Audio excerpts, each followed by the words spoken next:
കുമ്പിട്ട് കുമ്പിട്ട് വാട കുമ്പിടി ഇല്ലെങ്കിൽ നിന്റെ തലയിൽ വെച്ചിട്ടുള്ള വക്കോൽത്തുറു ഉത്തരത്തില് മുട്ടും. വക്കോൽത്തുറു മാത്രമോ? എന്റെ ഈ തല തന്നെ കേശവൻ ചേട്ടന്റെ തൃപ്പാദത്തിനിടെ തിരികെ വെച്ചിരിക്കുകയല്ലേ, എന്താണാവോ കാര്യം?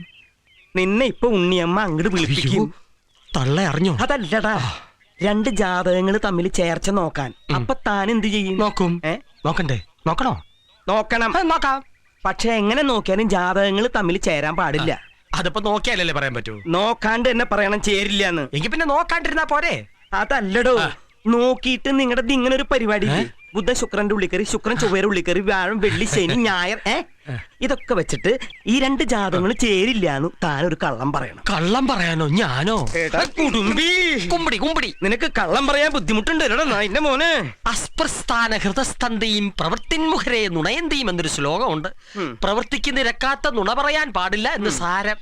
ഈ മുസ്താൻ അങ്ങനെ കേട്ടി തന്നാലുണ്ടല്ലോ, അടുത്ത ഗുരുവായൂർ ഏകാദശിക്ക് പിന്നെ ഞാൻ ഈ കാലെടുക്കുള്ളൂ. അപ്പം മതിയുടെ എനിക്ക് ഈ കാല്. നക്ഷത്രം തുരങ്കമോ നവദതാം വൃന്ദാനിനോ വന്ദിനാം ആപതികിം കരണീയം സ്മരണീയം.